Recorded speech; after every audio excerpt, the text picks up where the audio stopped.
À qui pensez-vous devoir votre vie actuelle? La voix sévère de Bill m'a immobilisé un instant. En tant que chef de famille, ne peux-tu pas m'écouter? Après les remarques grossières de Bill, ma belle-mère m'a également lancé ces mots avec une expression diabolique. Si tu continues à avoir cette attitude ridicule, je divorcerai. J'avais atteint ma limite. Il m'était impossible de rester avec eux plus longtemps. C'est vrai? Alors divorçons, comme tu le souhaites. De toute façon, il n'était pas raisonnable de continuer le mariage avec Bill dans ces circonstances. J'ai déclaré haut et fort mon intention de divorcer, j'ai rapidement fait mes bagages et j'ai quitté la maison de mes beaux-parents en courant. Le lendemain matin, je me suis réveillée dans un hôtel, surprise par l'alerte d'un appel entrant sur mon smartphone. En regardant l'écran, je me suis aperçue qu'il s'agissait d'un appel de Bill, et mon cœur s'est figé. Cependant, le téléphone continuait de sonner. Sans hésiter, j'ai appuyé sur le bouton d'appel avec détermination. C'est alors que la voix de Bill s'est mise à trembler. Flora, arrête ça. Ne fais pas ça. Il semblait pleurer en parlant. C'est dramatique. C'est ce que j'ai pensé et j'ai soupiré. À ce moment-là, la voix de ma belle-mère l'a interrompu. Tu as l'intention de nous dénoncer injustement? C'est terrible. Je ne sais pas ce que mon mari vous a dit, mais c'est un malentendu. Elle aussi plaidait en pleurant. Je n'ai pas pu retenir ma colère et j'ai répliqué. Ce n'est pas un malentendu. Tout ce qui est écrit est vrai. C'est le résultat de la longue souffrance mentale de mon beau-père. Lorsque j'ai vu le roman de mon beau-père pour la première fois, je n'ai pu contenir mon étonnement. Je m'appelle Flora Thompson. Je travaille actuellement dans l'administration des ventes de cosmétiques. À l'âge de 30 ans, je mène une vie de jeune mariée dans un appartement urbain. L'année dernière, malgré quelques hésitations, je me suis inscrite auprès d'une agence matrimoniale. Il y a beaucoup de femmes sur mon lieu de travail et les nouvelles rencontres sont rares, j'ai donc décidé de franchir le pas. J'ai alors rencontré Bill, qui venait d'être muté dans cette ville, et nous avons tout de suite sympathisé. Notre rencontre s'est rapidement transformée en mariage. À l'époque, j'avais beaucoup de rêves et d'espoir pour la vie de couple, imaginant un avenir heureux. Cependant, ces attentes ont vite été anéanties. L'origine du problème était ma belle-mère. Elle aimait excessivement son fils Bill, et son affection était démesurée. Bill lui-même n'a jamais douté que l'amour de sa mère était excessif. À eu départ, j'ai pensé qu'ils avaient simplement une bonne relation parent-enfant. En réalité, leur relation était très complexe, d'une profondeur que j'avais du mal à comprendre. Peu à peu, je n'ai plus supporté d'être placée dans cet environnement familial malsain. Avec le recul, il semble que ma belle-mère ait eu une certaine hostilité à mon égard dès le début. Le jour où je l'ai demandé en mariage, je l'ai accueilli poliment en lui disant « Enchantée de vous rencontrer. Je suis Flora Howard. S'il vous plaît, prenez soin de moi. » Mon beau-père m'a accueilli chaleureusement. En revanche, l'attitude de ma belle-mère a été complètement différente. Elle a répondu froidement à ma salutation, réagissant à peine, et son expression ne traduisait aucun sentiment de bienvenue. Elle s'est contentée de me regarder d'un air maussade sans rien dire. Ses yeux étaient froids et son regard semblait dire quelque chose. Et sa réaction à ma première rencontre me mettait déjà mal à l'aise. Cependant, par la suite, elle s'est jointe à notre conversation, bien qu'avec un air légèrement mécontent. Et elle semblait donc que la première impression n'était qu'un malentendu, et je me suis temporairement sentie soulagée en pensant, peut-être était-elle simplement de mauvaise humeur. Après le mariage, il est apparu clairement que cette idée était erronée. À partir de cette expérience, ma relation avec ma belle-mère a continué à se détériorer, ce qui a eu un impact sur toute ma vie de couple. Son ingérence excessive a commencé à fissurer notre relation de couple, et je me suis sentie perturbée et j'ai atteint mes limites. Elle contacte quotidiennement le téléphone portable de Bill. Selon Bill, elle le contacte fréquemment pour des questions insignifiantes telles que « Qu'est-ce qu'on mange ce soir ?» ou la flore. S'il vous plaît, ajoutez plus de plats préférés de Bill. Cela m'a progressivement irritée. Dans une vie de couple censée être indépendante des parents, des communications aussi fréquentes et insignifiantes ne me semblaient pas naturelles. De plus, ma belle-mère donne souvent son avis sur tout, de la disposition des meubles dans la maison à des questions quotidiennes triviales, par le biais de ses appels à Bill. Ces appels durent parfois plus d'1 heure, ce que je trouve tout à fait anormal. Bill a déjà 32 ans, c'est un adulte à part entière. Je pense qu'il est problématique qu'il ne soit pas encore détaché de ses parents. Lorsque j'ai confronté fermement Bill à ce sujet, sa réponse a été inattendue. Ma mère a toujours été du genre à se mêler de tout, alors ne t'inquiète pas trop, a-t-il dit. Il a semblé quelque peu satisfait de ce fait et n'a pas essayé de cesser de communiquer avec sa mère, au contraire. Et elle semblait attendre ses appels avec impatience. Mon insatisfaction s'accumule progressivement, mais heureusement, il n'y a pas d'autres problèmes majeurs pour le moment. Cependant, je ressens le besoin de surveiller attentivement l'évolution de la situation. Malgré le stress, l'appartement dans lequel nous vivons actuellement est heureusement éloigné du quartier où habitent mes beaux-parents. De sorte que nous avons rarement l'occasion de les rencontrer en personne. Cette distance géographique contribue au moins à atténuer leur présence dans notre vie quotidienne. Dans cette situation, le rôle de mon beau-père est très important et son soutien m'a été d'un grand réconfort. Face à mes problèmes causés par l'ingérence excessive de ma belle-mère, mon beau-père m'a tendu la main à plusieurs reprises et m'a adressé des paroles chaleureuses d'encouragement. Flora, ça va? Je suis désolée que ma femme te cause toujours des ennuis. Je vais lui parler pour qu'elle laisse partir notre fils, alors s'il vous plaît, ne vous inquiétez pas trop, a-t-il dit. Merci beaucoup pour votre considération, lui ai-je dit en guise de remerciement. Mon beau-père était une personne discrète, mais très chaleureuse et aimable. Après avoir pris sa retraite de son entreprise, il a continué à travailler comme consultant et à écrire des romans. Sa carrière était brillante, il avait remporté plusieurs prix et son talent avait déjà permis la publication de plusieurs livres. Actuellement, je travaille sur un nouveau roman. Il est presque terminé et j'aimerais que tu sois la première à le lire, m'a-t-il dit. Sa proposition m'a enthousiasmé. Vraiment? J'ai hâte de le lire, ai-je répondu, ce à quoi mon beau-père a répondu d'un ton plus sérieux. Flora, j'aimerais vraiment savoir ce que vous pensez du roman. Votre opinion est très importante pour moi, alors promettez-moi, s'il vous plaît, a-t-il dit. Bien sûr, j'ai hâte de le lire, ai-je promis. À ce moment-là, je ne pouvais pas imaginer les changements qui allaient survenir dans ma vie. Le destin est parfois cruel, et peu de temps après, j'ai reçu un appel soudain de Bill. Je n'avais aucune idée de la façon dont cet appel allait changer nos vies. Et la voix de Bill tremblait lorsqu'il a dit.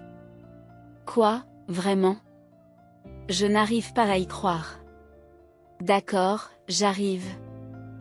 Et l'appel s'est terminé. Le contenu de l'appel et l'atmosphère tendue qui y régnait ont immédiatement montré que quelque chose d'extraordinaire s'était produit, et l'anxiété est rapidement montée d'un cran. Après l'appel, Bill s'est tourné vers moi avec un visage pâle et une expression grave. Mon père est décédé. Il s'est effondré soudainement au travail ce matin. Il semble que ce soit une crise cardiaque. À un moment où j'ai entendu ces mots, je me suis exclamé en état de choc. Quoi? Et mon corps s'est figé d'incrédulité. L'idée que c'était impossible m'a traversé l'esprit. Je venais juste de parler à mon beau-père et de lui promettre de lire d'abord son roman. Frappé par la perte soudaine de mon beau-père, j'étais abasourdi et ne pouvais que rester figé sur place. Cette réalité était dure, et nous avons été immédiatement pressés d'organiser ses funérailles. Sans même prendre le temps de faire notre deuil, nous nous sommes précipités chez mes beaux-parents. Ma belle-mère était également très choquée et très perturbée. Tranquillement mais rapidement, nous avons procédé aux préparatifs de l'enterrement. Finalement, la veillée funèbre, les funérailles et le service commémoratif ont eu lieu. Cette fois-ci, la belle-mère, épuisée, s'est constamment accrochée à Bill, en lui serrant fermement le bras. Bill la soutenait fermement, l'embrassant parfois doucement. D'une certaine manière, ils semblaient former un couple. Je pouvais comprendre son instabilité due à la perte soudaine, mais sa dépendance à l'égard de Bill semblait quelque peu excessive. J'ai gentiment conseillé Bill, mais cela n'a finalement eu aucun effet. Certains se sentent très seuls depuis le décès de leur père. Il n'y a rien à faire, a dit Bill. Il soutient toujours sa mère. Normalement, dans ce genre de situation, mon beau-père aurait dû intervenir, mais il n'était plus là. J'ai été submergée par la tristesse et l'irritation peu après. J'allais assister à un spectacle encore plus étonnant. Sa nuit tombée, alors que j'étais sortie du bain, Bill, son nécessaire de toilette à la main, se dirigea vers la salle de bain. Alors que je finissais de me sécher les cheveux et que je me préparais à aller me coucher dans la chambre, je me suis rendu compte que j'avais oublié mon épingle à cheveux dans le vestiaire. En allant la chercher, j'ai entendu la conversation entre ma belle-mère et Bill. Ce dernier était censé être déjà dans le bain. Sur cette pensée, j'ai jeté un coup d'œil à travers le verre dépoli de la salle de bain depuis le vestiaire et j'ai assisté à une scène incroyable. Ma belle-mère et Bill se baignaient ensemble, se lavant mutuellement le corps tout en bavardant joyeusement. Bill, tu as beaucoup grandi. Regarde, il en reste encore à laver, alors maman va le faire pour toi. Maman, ça chatouille. Maman, tu n'as pas encore lavé ton dos, n'est-ce pas? Laisse-moi te le laver. En plus, maman, ta peau a toujours été si douce. Flora ne peut probablement pas rivaliser, n'est-ce pas? N'est-ce pas? J'avais l'habitude d'être louée comme un poisson pâle pour ma peau. Comment mon toucher peut-il être comparé au charme de cette jeune femme, en dehors de sa jeunesse? Le caractère glauque de leurs commentaires m'a donné la nausée par réflexe. Les mots que j'essayais de prononcer n'étaient que des murmures. Les jambes tremblantes, je parvins à regagner ma chambre. J'ai été choquée par l'intimité de leur relation parents-enfants. Cela va au-delà d'une simple incapacité à se détacher en tant que parents et enfants, c'est clairement anormal. J'étais abasourdie dans la chambre quand je me suis soudain souvenue d'une chose que mon beau-père avait mentionnée auparavant. Il travaillait ardemment sur un roman et m'avait demandé de le lire en premier. Il utilisait habituellement son ordinateur portable pour écrire et je connaissais son mot de passe. Si quelque chose arrive, utilisez-le, m'avait-il dit. Presque comme un testament, bien que je n'ai jamais imaginé qu'il puisse mourir. En proie à une profonde tristesse, je suis entrée dans la chambre de mon beau-père et me suis approchée de l'ordinateur qui se trouvait sur son bureau. Après l'avoir déverrouillé, j'ai ouvert le dossier qu'il m'avait indiqué et qui contenait 2 fichiers. L'un était consacré à la flore et l'autre au manuscrit du roman. Prenant une grande inspiration, j'ai commencé à lire le dossier du roman. Alors que je saisissais lentement le contenu du roman, je restais sans voix devant les vérités choquantes qu'il révélait. Et si c'était vrai, les implications étaient incroyablement importantes, et je me suis sentie accablée. Même le lendemain, je n'arrivais pas à oublier les événements de cette nuit-là et le contenu du roman de mon beau-père, et je me suis réveillée complètement épuisée. J'ai eu du mal à dormir en repensant à l'incident dans la salle de bain avec Bill et sa mère et à ce que j'avais lu dans le roman. Même s'ils étaient de bonne humeur depuis le matin, comme si rien ne s'était passé. Flora, peux-tu m'écouter un instant? Bill a commencé à parler. Je me suis instinctivement méfiée, me doutant qu'il n'y aurait rien de bon. Puis, contrairement à l'habitude, sa mère s'est approchée avec un sourire et a fait une suggestion surprenante. Depuis que papa est décédé, je ne peux pas supporter de laisser maman seule.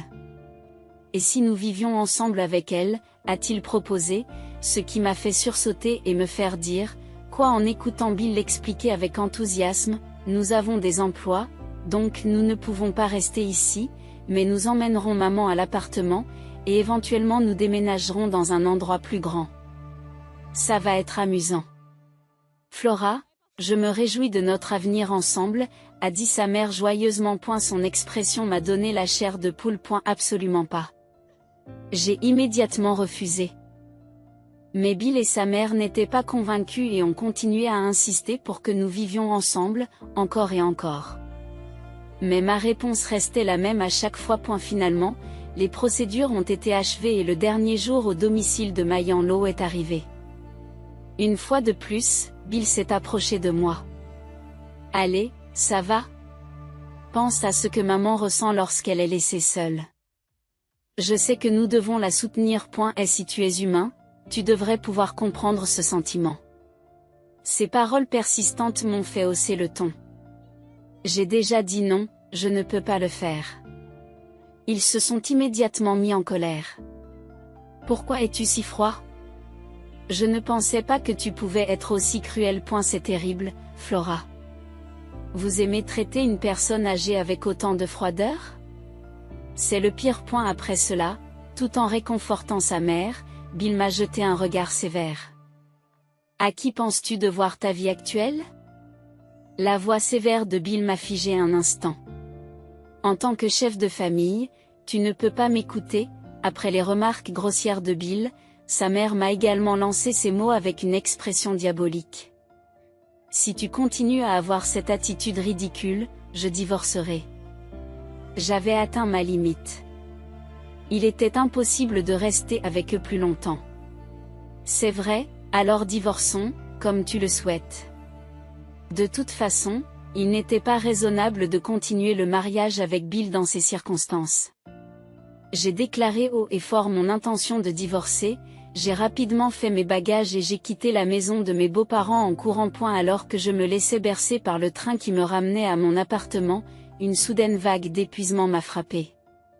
J'avais désespérément envie de dormir, mais je devais encore terminer quelque chose d'important. C'était la préparation pour mettre fin à cette phase de ma vie. En chemin, je m'étais arrêté au bureau de la ville et j'avais récupéré une demande de divorce. Je l'ai signée et l'ai posée sur le bureau. À côté des documents de divorce signés, j'avais placé une copie imprimée du roman de mon beau-père et une note manuscrite. En montrant ces documents, j'espérais leur faire comprendre pourquoi je devais partir. J'ai immédiatement contacté un hôtel d'affaires proche et j'ai pris une chambre. J'ai ensuite rapidement rassemblé mes affaires et quitté l'appartement que je partageais avec Bill. Je n'avais pas le temps de m'attarder sur les sentiments. Et si je tardais, Bill et sa mère reviendraient, et l'idée de voir leur visage était effrayante. Le lendemain matin, je me suis réveillée à l'hôtel en entendant un appel entrant sur mon smartphone. En grognant, j'ai regardé l'écran et j'ai vu un appel de Bill, ce qui m'a glacé le cœur. Pourtant, le téléphone continuait de sonner. Sans hésiter, j'ai pris ma décision et j'ai appuyé sur le bouton de réponse. La voix de Bill était tremblante. Flora, s'il te plaît, arrête ça. Pour faire une chose pareille, on aurait dit qu'il pleurait. Je me suis dit que c'était dramatique et j'ai soupiré. De quoi parles-tu exactement? Demanda Clarifie. Bill a hésité. C'est juste que... Il avait sans doute du mal à s'exprimer. À ce moment-là, la voix de sa mère l'interrompt. As-tu l'intention de nous exposer injustement? C'est horrible. Je ne sais pas ce que mon mari vous a dit, mais c'est un malentendu, plaide-t-elle en pleurant. Je m'étais penchée sur le roman que mon beau-père m'avait dit de lire en premier. Il décrivait la relation malsaine entre Bill et sa mère. Au cours de cette relation anormale, mon beau-père avait passé des années à exprimer sa détresse.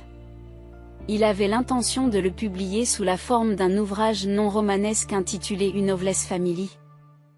Mais sa mort prématurée l'en a empêché. Je me suis engagée à respecter les dernières volontés de mon beau-père en remettant son manuscrit aux éditeurs. Il est de mon devoir d'exposer cette structure familiale malsaine et d'interroger publiquement Bill et sa mère. C'est ce que voulait mon beau-père. Par l'intermédiaire de mon smartphone, j'ai crié, il ne s'agit pas d'un malentendu. Tout ce qui est écrit ici est vrai. C'est le résultat des longues souffrances que mon beau-père et moi avons endurées. Lorsque j'ai vu le roman de mon beau-père pour la première fois, je n'ai pas pu contenir mon étonnement. La prise de conscience d'une vérité aussi horrible a provoqué un sentiment de dégoût incontrôlable. L'histoire remonte au premier jour du mariage de mon beau-père et de ma belle-mère. Les deux familles étaient très respectées dans leur communauté locale.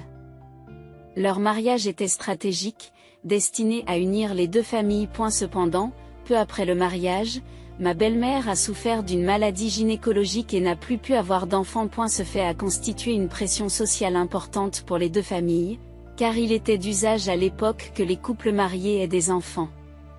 Les parents ont donc accepté la proposition d'adopter l'enfant d'un parent éloigné.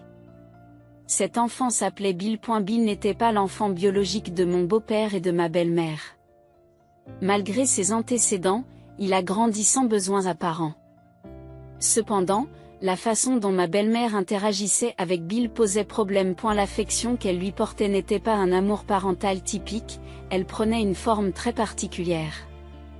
Des manifestations d'affection excessive et collante. L'obsession de connaître les moindres détails sur les allées et venues de Bill. Elle le protégeait au point de le suivre partout où il allait.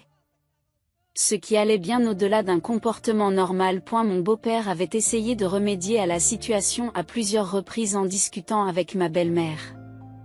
Mais rien n'a changé. Tout cela pour le bien de Bill. Bill ne peut pas vivre sans moi. Ma belle-mère répétait souvent cette phrase qui me faisait froid dans le dos. Bill avait été influencé par sa mère dès son plus jeune âge et avait subi un véritable lavage de cerveau. Je ne sais rien tant que je n'ai pas consulté ma mère, disait-il souvent. Maman m'attend, alors je rentre à la maison, s'excusait-il brusquement. Maman. Maman, criait-il. Il était devenu complètement dépendant de sa mère, incapable de prendre des décisions par lui-même. Mon beau-père était profondément troublé, soupire-t-il, malgré ses conseils, la relation entre les deux ne s'est pas améliorée.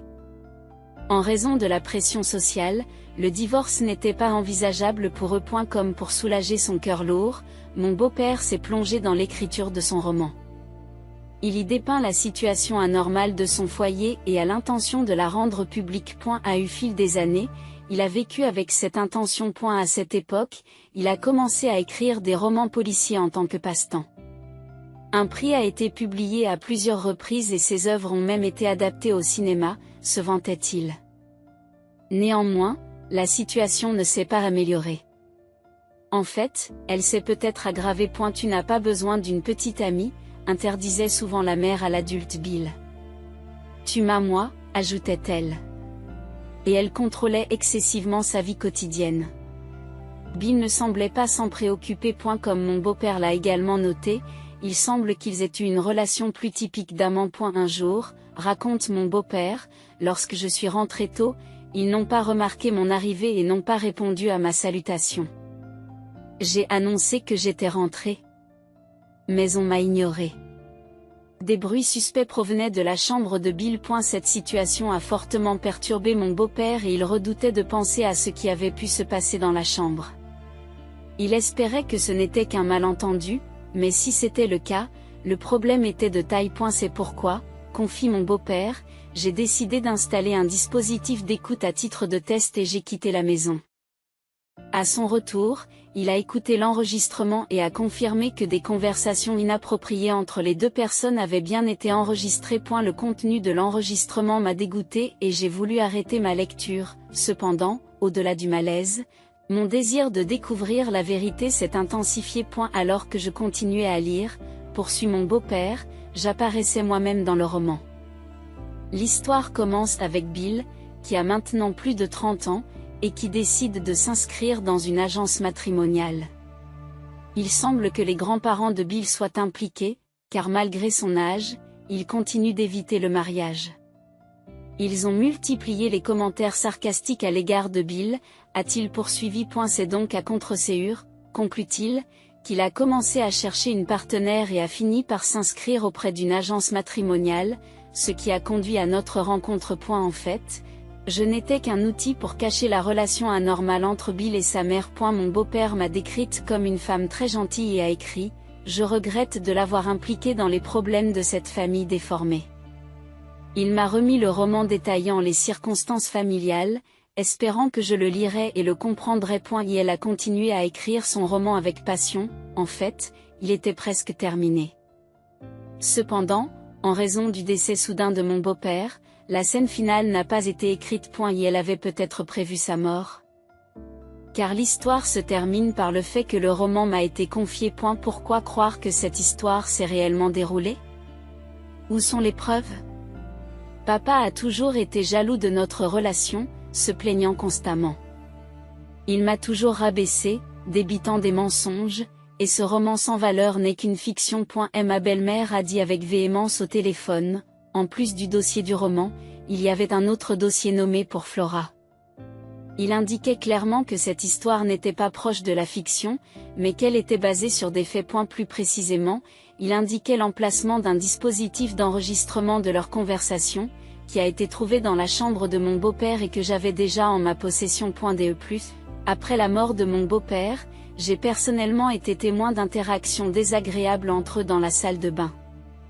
Après avoir expliqué ce fait, ils se sont TUS. Et ne vous êtes-vous pas rendu compte que ce que vous faisiez était mal? C'est impossible. Vous avez dû voir la lettre que j'ai laissée à côté des papiers du divorce. Vous avez lu cette lettre et vous m'avez contacté, n'est-ce pas? Vos actions, que vous vouliez garder secrètes, étaient pleinement conscientes, ai-je déclaré. À côté des papiers du divorce, j'avais déposé les pages imprimées du roman et une note détaillant mes sentiments. J'avais l'intention de remettre cela à l'éditeur de mon beau-père et de demander la publication de ce que j'avais écrit. Après avoir vu cela, ils ont appelé en panique. Vous avez aimé nous ignorer, mon beau-père et moi? Vous êtes vraiment les pires. Je ne veux même plus voir vos visages. Pourquoi ne pas être heureux ensemble pour toujours? Sur ce, j'ai raccroché le téléphone, submergé par la colère. Il est clair qu'ils n'ont pas l'intention de réfléchir à leurs actes. Ils ne pensent qu'à se protéger. Il ne me reste plus qu'une seule solution. J'ai pris une nouvelle décision. Ensuite, j'ai contacté l'éditeur de mon beau-père. J'ai trouvé ses coordonnées dans les dossiers de mon beau-père. L'éditeur a tout de suite été intéressé et a voulu voir le manuscrit. J'ai envoyé le manuscrit à l'adresse indiquée. Peu de temps après, l'éditeur m'a contacté pour me rencontrer et discuter davantage, et nous avons pris rendez-vous le lendemain après le travail. Il s'agissait d'un jour ouvrable normal, ce qui convenait parfaitement. J'espérais que la réunion se passerait bien. Je me sentais un peu anxieux, mais j'ai chassé ces pensées. Le lendemain, après avoir terminé mes tâches habituelles, j'étais sur le point de quitter le bureau dans la soirée lorsque j'ai jeté un coup d'œil dehors et, à ma grande surprise, j'ai vu Bill et sa mère qui attendaient devant l'entreprise. J'ai sursauté et nos regards se sont croisés. Je me suis rapidement éloigné de la fenêtre, mais à ce moment-là, mon téléphone s'est mis à vibrer. C'était Bill qui appelait. Je séjournais dans un hôtel d'affaires depuis une semaine et j'avais gardé ma position secrète. Il ne savait probablement pas où je logeais et attendait sans doute de me surprendre en train de quitter le bureau. Bill et sa mère font tout ce qu'ils peuvent pour empêcher la publication du livre. Mon téléphone n'arrêtait pas de sonner. Alors que je réfléchissais à ce que je devais faire, ils se sont soudain mis à crier « Flora, montre-toi. Ne te moque pas de nous. Nous ne te pardonnerons pas. Tout le monde, s'il vous plaît, soyez prudents. Flora Thompson est une menteuse. Vous ne pouvez pas vous fier à ses paroles. Une telle personne devrait être renvoyée immédiatement.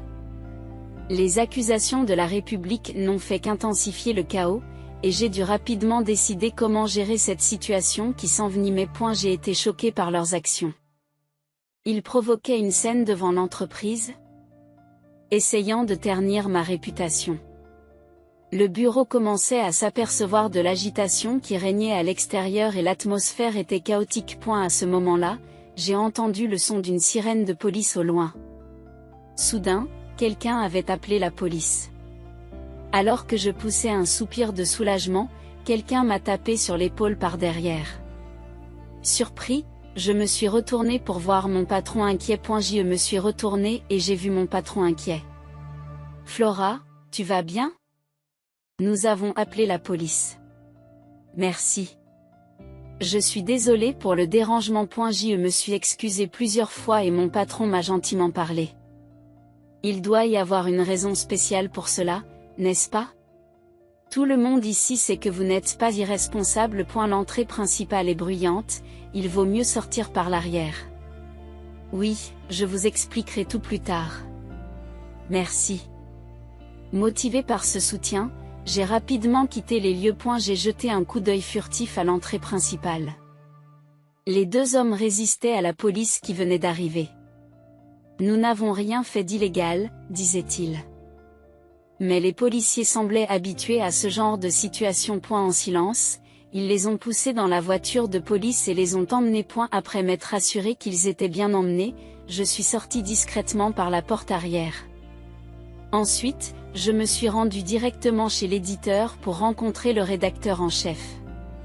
Heureusement, nous avons pu commencer à travailler sur le livre immédiatement. Je me sentais soulagé, mais une chose me préoccupait encore. Il manque à ce roman la scène finale. Comment devrions-nous traiter cette partie? Lorsque j'ai posé la question, l'éditeur a réfléchi un instant, puis a commencé à faire des suggestions. Ajoutons votre récit au dernier chapitre, Madame Thompson. Écrivez honnêtement sur les événements qui se sont produits après votre mariage dans cette famille, la vérité sur votre mari et votre belle-mère après le décès de votre beau-père, et ce qui s'en est suivi. Cela permettra de clore l'histoire de votre point de vue. Et la suggestion était inattendue, et j'ai été prise au dépourvu. Je ne suis pas douée pour l'écriture. Ne vous inquiétez pas pour les détails, nous nous en chargerons, m'a rassuré le rédacteur en chef. Cette fin ne peut être écrite que par vous. Monsieur Thompson serait aussi de la partie. Face à de tels encouragements, je n'ai pas trouvé de raison de refuser. J'ai promis d'écrire les mémoires. Avec cette tâche, le livre serait achevé. Les souhaits de mon beau-père seraient enfin réalisés. Rien que d'y penser, je me suis senti soulagé d'un poids. Plus tard, l'éditeur et moi avons échangé des anecdotes sur mon beau-père. Il était modeste mais très compatissant. Il respectait toujours les délais et traitait le rédacteur en chef avec respect. Il était exactement comme j'avais imaginé mon beau-père. Dans la foulée, le rédacteur en chef a promis d'organiser un article dans le magazine pour lui rendre hommage. C'était très aimable. J'espérais sincèrement que cela permettrait à un plus grand nombre de personnes de lire les autres œuvres de mon beau-père. Quant à Bill et à sa mère, après avoir été emmenés par la police, ils n'ont reçu qu'un avertissement, mais on ne sait pas s'ils ont vraiment réfléchi à leurs actes. Après tout, ils ont tous deux la peau très dure. Et il ne serait pas surprenant qu'ils n'aient pas changé de comportement. Au moins, l'avertissement de la police a mis fin à leur flânerie devant mon lieu de travail. Bien que mon téléphone reçoive encore des appels, le changement de mon numéro a permis de résoudre ce problème en les empêchant de me contacter. Peu de temps après, j'ai remis mon mémoire à l'éditeur. Ensuite, l'œuvre de mon beau-père a été mise sur le marché. Intitulé La famille d'un romancier, le livre a immédiatement suscité un vif intérêt. La relation précaire entre la mère et le fils y était décrite en détail, attirant l'attention du public. Bien que les noms soient anonymes dans le livre, les ragots se sont naturellement répandus. Il semble que les rumeurs se soient également répandues sur le lieu de travail de Bill. Il s'est retrouvé isolé et évité par ses collègues, confronté au mépris partout où il allait, et personne ne voulait être associé à lui. À cause de ses propres actions, il se sentait psychologiquement acculé et ne pouvait plus se concentrer sur son travail. En conséquence, son patron lui a gentiment suggéré de démissionner. Elle vivait avec sa mère comme il l'espérait, mais il semble que leur vie commune n'était pas aussi heureuse qu'il l'espérait.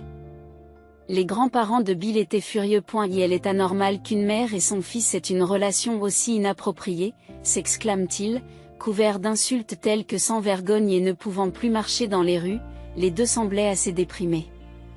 Bien entendu, l'affaire a fait le tour du quartier, et ils ont été l'objet de regards froids, ce qui les empêchait presque de sortir. Leur maison a été vandalisée et leur jardin jonché de détritus. Bien que leur situation soit tragique, tout ce que j'attendais d'eux, c'était un règlement correct de la répartition financière. En effet, cela a dû être difficile pour vous, mais je suis bien conscient de votre diligence, Flora. Vous travaillez dur chaque jour. Malgré ces difficultés, continuez à persévérer. Merci beaucoup, j'apprécie. À propos, aimeriez-vous participer à un nouveau projet qui débutera le mois prochain? Une personne de chaque département est choisie, et je vous ai recommandé. Vraiment. La proposition soudaine a fait bondir mon cœur. Oui, mais il faudra travailler au siège, et non dans cette agence. Cela implique une mutation, mais cela vous convient-il? Je me souviens de l'arrivée de votre famille ici. Alors déménager pourrait être une bonne opportunité. si l'on considère que votre situation actuelle est connue. J'ai été touché par une telle considération. Merci, je ferai de mon mieux. Bien que j'aie eu du mal à trouver mes mots, j'ai savouré ce bonheur. C'était une bouffée d'air frais au milieu de la déprime récente. J'avais envisagé de déménager bientôt, le moment était donc parfait. Je pense que la probabilité qu'il m'approche à nouveau est faible, mais il est sage de se préparer à l'avance à tout comportement imprévisible de la part de ces personnes.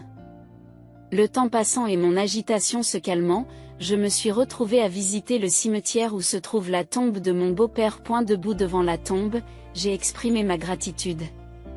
Puis, j'ai fait un rapport. J'ai d'abord lu le roman, comme vous me l'avez conseillé. J'ai pu ressentir profondément vos émotions. Il y avait une longue souffrance que vous aviez supportée seul pendant de nombreuses années. Votre histoire s'est terminée de manière incomplète, mais j'ai pris en charge le dernier chapitre. Je ne sais pas si j'ai réussi à bien l'exprimer, mais en réalité, j'ai bien traité ces deux-là. Soyez donc rassurés. Debout dans le cimetière, j'ai levé les yeux et j'ai été accueilli par un soleil radieux. J'ai décidé qu'à partir de maintenant, je voulais vivre une vie paisible. Pour le bien de mon beau-père aussi. C'est ainsi que j'ai avancé d'un pas ferme.